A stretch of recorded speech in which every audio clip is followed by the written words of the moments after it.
Hello everyone, and welcome to round number 3 of our June 1v1 tournament. This time we are going to be featuring Stef and Dermas. Stef, a little bit more of a newcomer to the community, but has shown up very, very strong. Dermas, on the other hand, we have been seeing for quite some time, and so high expectations out of both of these players. I do believe Stef in particular is already 2-0 at this point in the tournament. Power, very expensive this game. Water, steel, and chems also expensive, with glass being driven up by the neutral colony. This is going to make founding a little bit awkward. You can see both of our players, neither of them really wanted to jump the gun too fast this game. We do see Dermas electing to go for a scavenger location with high and medium carbon available not far away, and a high aluminum tile fairly close by as well. He's also got a decent patch of water nearby, and because carbon started off at a decent price, it looks like this game, he has managed to very quickly go ahead and push to HQ level 2. I'm not actually sure what carbon started at. I think it might have been 20. He's managed to, regardless, push to HQ level 2 very quickly. This will allow him to... He's actually going to move into steel mills. That's interesting. You're going to try and get into that steel market and make some money off of it very quickly if he can. That's a bit of an interesting decision. You don't typically see that out of a scavenger. Also going to be taking the high water that's fairly close by. That's no big surprise whatsoever. Exactly the kind of thing we expect to see. I'm interested in this, though, this steel mill. I'm wondering, is he going to add another steel mill? It looks like he's actually going to go for a chem refinery. If he was going to go for anything at HQ2 like this, I would have expected it to be the chems, because, of course, he has decent carbon income.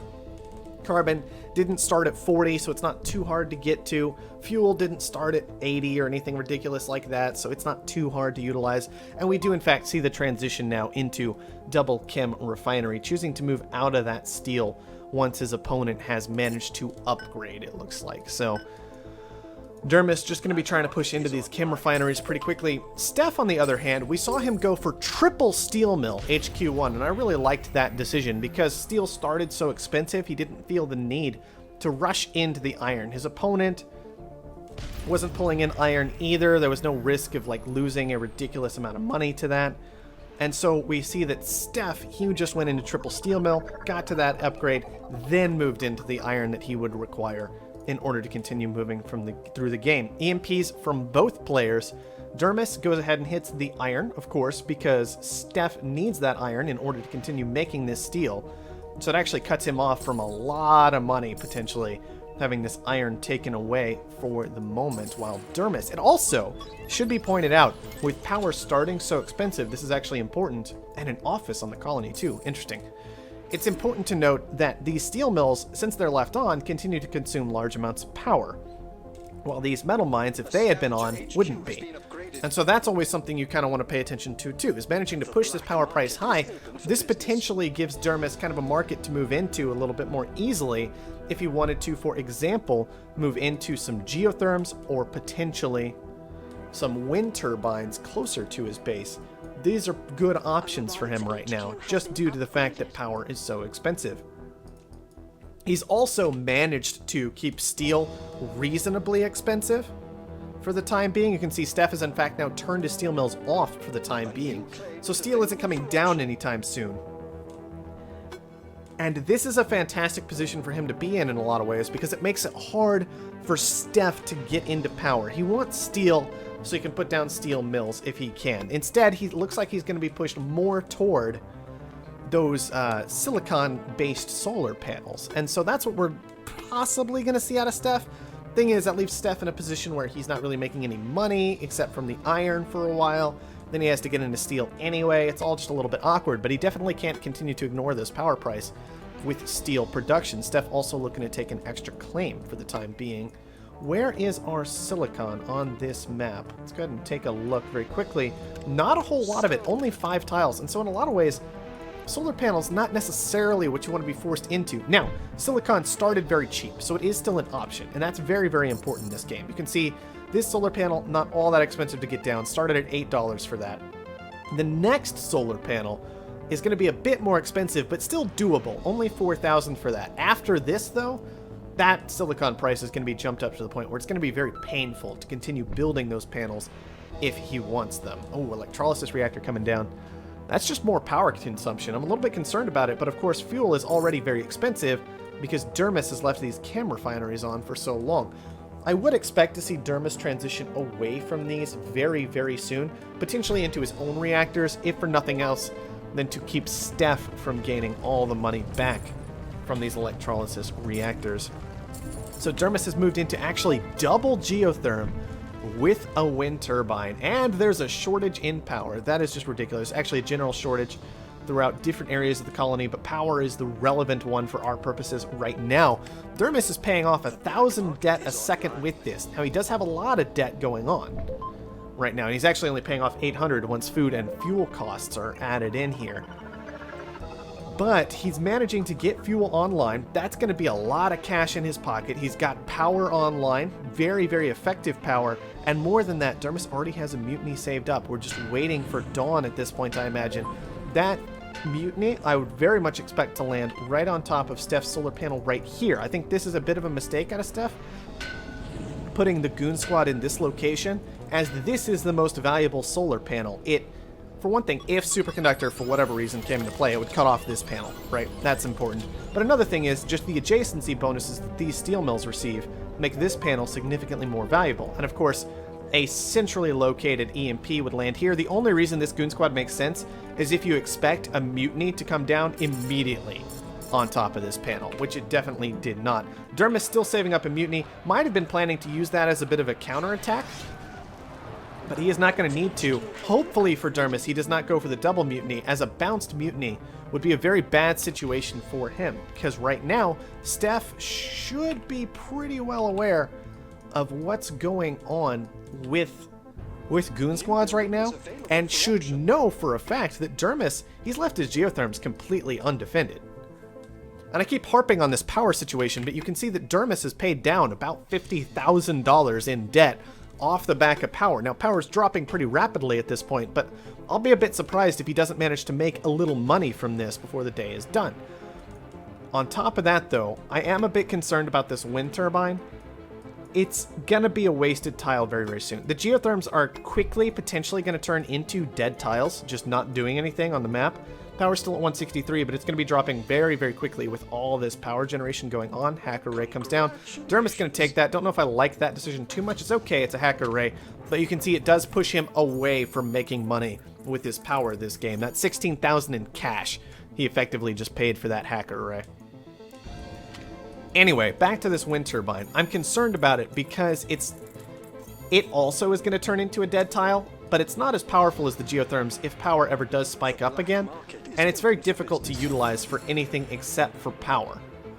It's positioned on top of aluminum, but aluminum's very, very cheap this game, which is really no big surprise, and he could put actual secondary buildings on top of it, something like electrolysis reactors, farms, glass kilns, etc., but they're always going to be separated from his base. He's got to worry about pirates. Things just get awkward, right? So I am concerned about this wind turbine.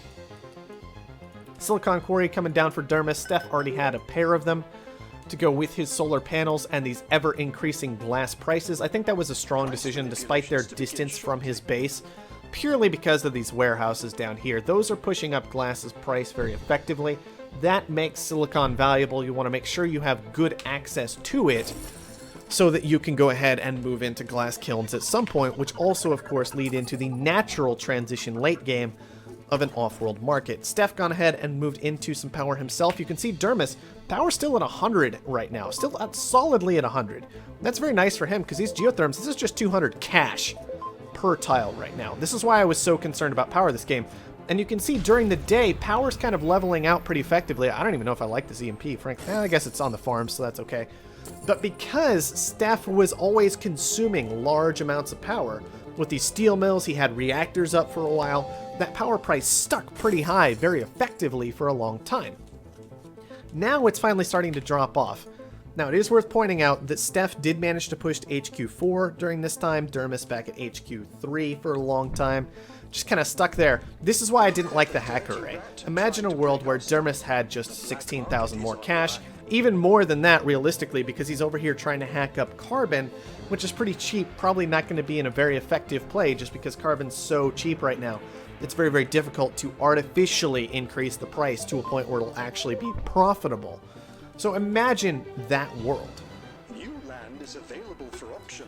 And we have suddenly a very, very different game going on right now, right? Where Dermas has a pretty solid and substantial lead. Instead, the power is really just letting him hold on and has put himself into a position where he is not going to need to be quite as concerned about debt as one would have expected. And suddenly these dead tiles that are coming up haven't given him the advantage they needed to in order to make them worthwhile long-term this game. So I'm harping on it a lot, but power really is a super, super important resource in 1v1, and always something you have to pay close attention to. I like these glass kilns. I'm a little concerned about the amount of silicon Dermas has coming in for them, though, because he's basically just chewing through silicon very, very quickly, turning it into glass. But look how fast Dermas is potentially going to get from 4 to 5 if he wants to. He could take this upgrade at any moment. He's got the cash on hand. I'm wondering what his plan is if he doesn't want the upgrade. The upgrade looks very appealing to me. No reactors down for your opponent right now. He's just starting to get into them. Fuel, very expensive. Dust storm on the way. You want to be able to have something available besides this food with the dust storm coming. And so I'm wondering what Dermas' plan is. Why is he just saving up money? Dermas actually just wants to go for the kill now. I don't know if I like this option all that much. You can see Dermas, he really just doesn't have the cash for it right now. He doesn't even have halfway there right now. Like, he's not even halfway. You got to get 6. And right now he's got 2. So Stef is still closer to defending himself at this moment, yeah, than Dermas is to getting aggressive. You can see Dermas realizes, I'm just not making the money for this. He has to sell out of it, then upgrade. All of this is just massive lost time for Dermas, because he wanted to get aggressive at a time where it really just wasn't an option. Now, we do have a patent lab over at the colony for Dermas. That's headed into teleportation. I like that option. Fuel is very, very expensive. He's got to transport water. He's got to transport silicon right now in order to help out his glass kilns. With this transition into additional glass kilns from Stef, I would actually potentially like to see Dermas use this last claim on another silicon quarry. It's a little awkward, but glass is just so expensive, and off-worlds are quite likely going to come into play this game. With decent prices, oxygen up at over 500, pushing towards 6 now, and very cheap on world. And it's probably going to stay there for a moment just because fuel's been a bit expensive, people making a lot of oxygen, even with these glass kilns down, and it all gets very complicated very quickly, right? But I'm a little bit concerned. I'm just a little concerned that maybe silicon's going to get out of control before Dermas wants it to. Maybe not. We'll just have to see how it goes. Stef was very late getting into those glass kilns. Dermas, once again, getting aggressive immediately after hitting 5. He also is going to pick up Cold Fusion for just a nice 7,000 debt. Probably worth it.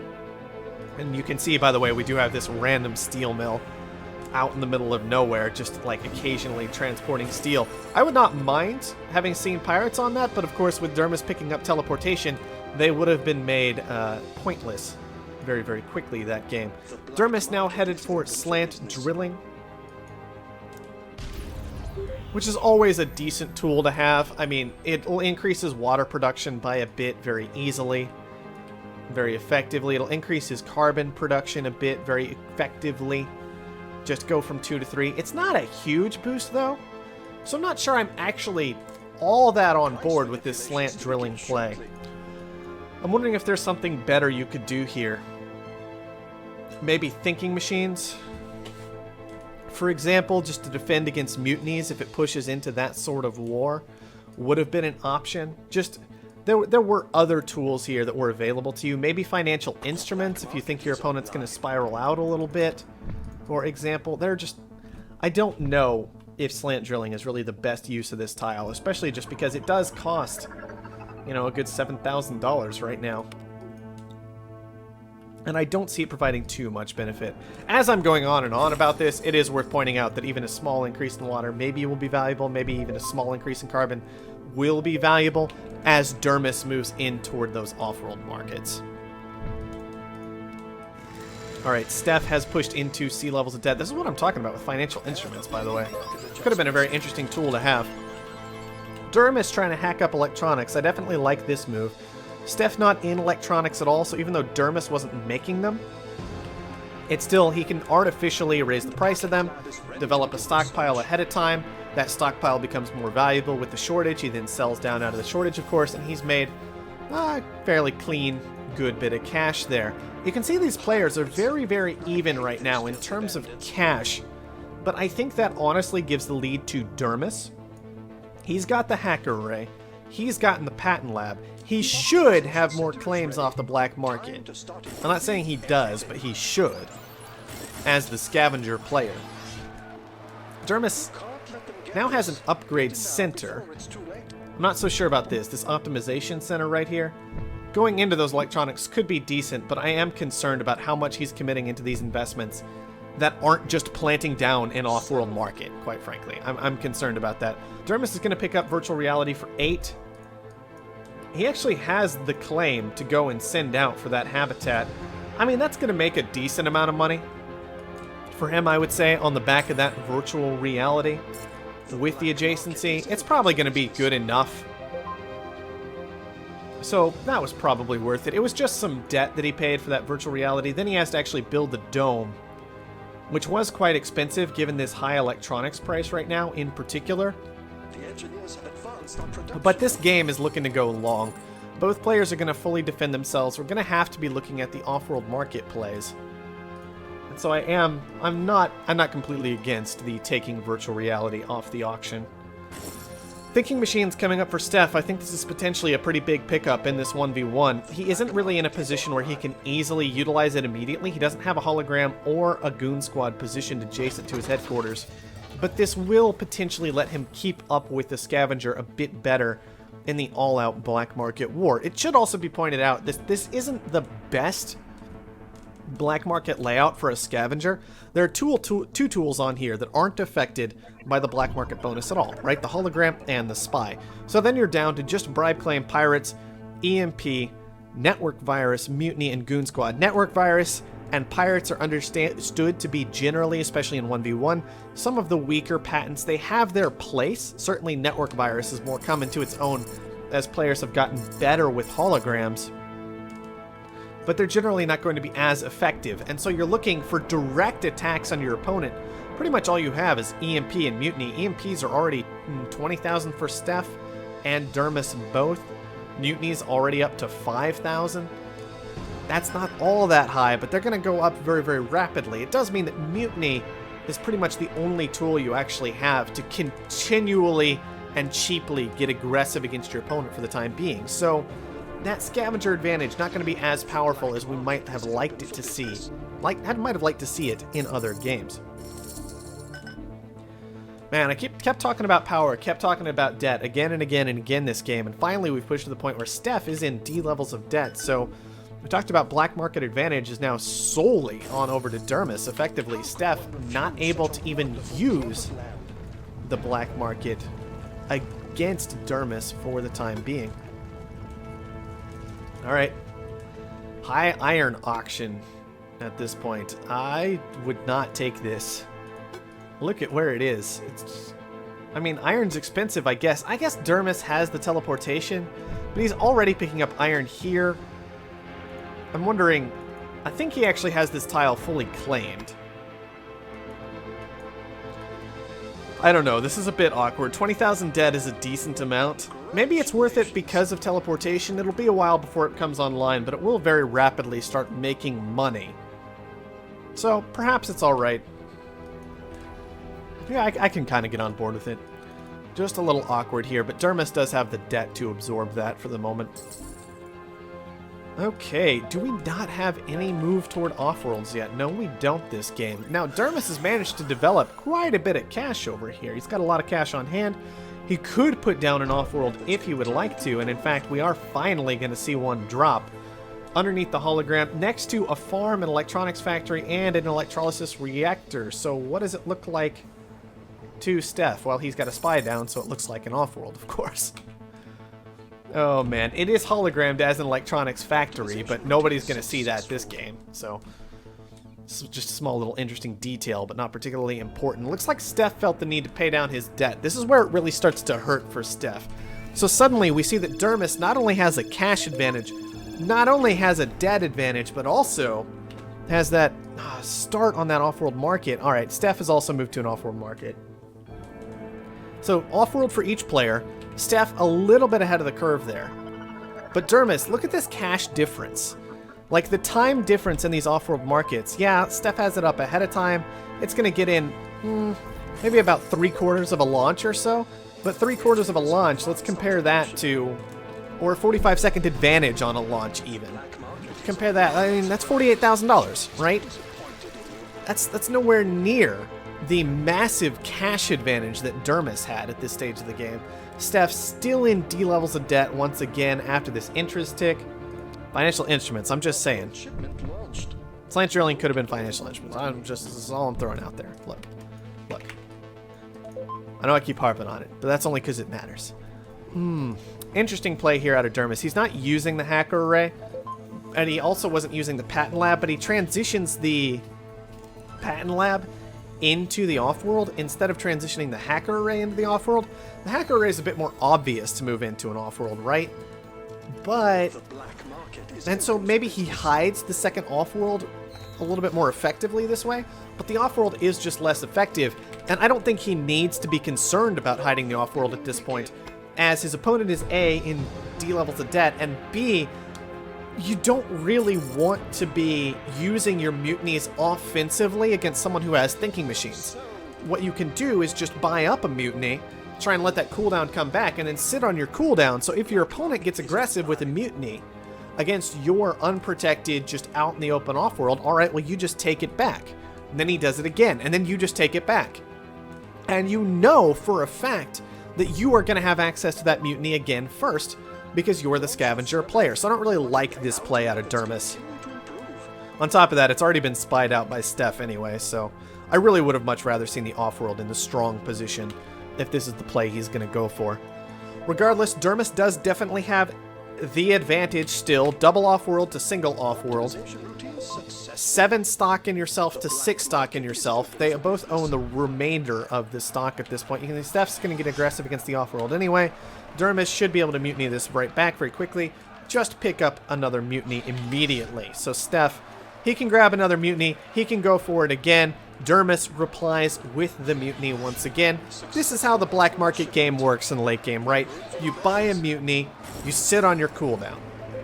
You mutiny once your cooldown comes back up. You buy another mutiny immediately. Your opponent mutinies it back, as expected. What you're hoping is that he did not have that mutiny stockpiled. So when you use your second mutiny, you actually get the full launch off of that. Unfortunately for Stef here, Dermas had the mutiny stockpiled and had his cooldown online, so he simply uses the 2 mutinies to cancel out Stef's 2 mutinies, keeps his Offworld to himself, and stays in a good position. Alright, Dermas still with the serious advantage right now. 383 is going to be his target. Stef sitting back on the single Offworld. And we haven't really checked on-world prices a whole lot recently. We've got steel is very effective right now, as is iron. This optimization center out of both these players is something I'm less sure about. You can see, alright, we've got 3 food optimizations here for Dermas. Those are doing absolutely nothing right now. Yes, his farms are making $15 instead of 12 or 10 or whatever. Not a big deal, right? The oxygen I can actually get on board with, and I think this is what should have been focused on a little bit more initially, was as it becomes clear that you're going to move into the Offworld market, well, then you can focus on the resource that is going to be driven to high prices by the Offworld market, right? In this game, we very clearly saw that oxygen was going to start as the favored launch, and that's what happened. Now that food is so dead, because of those upgrades, you've transitioned into the food launch.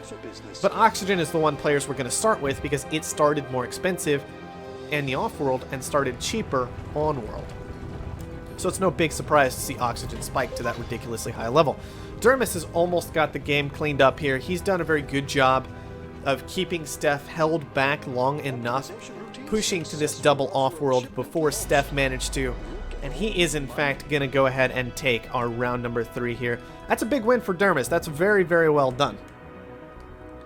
Definitely like to see that win in that play there. All right, I'm actually going to check our charts here because that was a bit more of an interesting game, right? You can see Dermas' serious advantage in how many launches he got off despite pushing to the Offworld's second. Because he got 2 up, Stef only got 1 up. That definitely left Dermas with a pretty solid advantage there. We can look and see that the Pleasure Dome did make $61,000. I mean, that's not the best return from a Pleasure Dome that you really want to see, but considering he only paid the debt for it for the virtual reality, and then of course actually building the Offworld and the claim itself, it's not too bad. It's acceptable, right? But it's not great. Interest charges, this is where the game really hammered Stef, I think. If Stef hadn't had to pay down debt, I think we would have seen him potentially take this game. But it's just all that debt eventually was just creeping up on him. He had just enough that interest ticks drove him down into C, and he didn't manage to resolve that situation before being pushed to D. So that's a lot of extra debt that he took on that game, despite being the robot, just because he was never able to use power to stay out of that B level. If he had managed to stick in the A range at the start of the game, then I don't think this would have ever been a problem for him. But unfortunately, it just was not meant to be, since Dermas moved into those geotherms so quickly, and Stef was kind of left to have to try and work with the solar panels. So all of that debt goes way back to like HQ3 play, seriously impacting the end of the game there, I would say. Yeah, you can see just purchased and sold in power. This is a huge, huge difference here. That's seriously a large part of what happened that game, a large portion of what went down. We can see bribe claim. Dermas did have the advantage there, although he did pay 20k for it, effectively. Still not a bad situation to be in. 3 holograms apiece. Lots of spies out of Stef, not so much out of Dermas. But Dermas wasn't going to be all that interested in getting aggressive against thinking machines anyway, so I'm kind of okay with it. 1 pirate out of Dermas, that's understandable. 4 EMPs apiece. Yeah, scavenger advantage definitely existed, but didn't necessarily come into play too much that game. We didn't see too many bursts of black market activity out of Dermas that were accelerated by his advantage in a significant fashion. But you can see Dermas did manage to get a lot of goon squads purchased up, so Stef was potentially having trouble getting aggressive that game. Upgrades, yeah, I don't really like any of this. Like maybe the steel, maybe the iron. Like steel and iron, maybe okay. But you already paid to put down the lab in the first place. It's not a functional tile. I pretty much just always hate this building in 1v1. If there was a game to do it, this probably would have been the one because it lasted so long. But still, I think it's questionable regardless. And I don't really like the food upgrade. I don't really like the water upgrade. Like long term, you know steel's going to be important, so maybe move that direction. And same thing over here. Like this food is probably too upgraded. Maybe if this were oxygen instead a little earlier. Like, it's just awkward. Just awkward all around. We talked about patents a lot during the game. Stock market, not all that important. Resource prices was interesting with this spike here in glass, in particular from a shortage, I do believe. And we can check and see hacks over here. A lot of shortages out of Dermas that game. A lot of them centered around carbon, which I don't really like because if we look, he shorts carbon 4 times. He only made $19,000 off of selling it that game. So that's definitely why I wasn't okay with the carbon shorts. I didn't like them very much. The glass, I think there was a lot more to say in favor of the glass, a lot more to say in favor of the electronics. Those started expensive, so the shorts were very effective in kind of magnifying the effect of the cost of those prices. But with carbon, you were just fighting against something that was just never going to be all that pricey.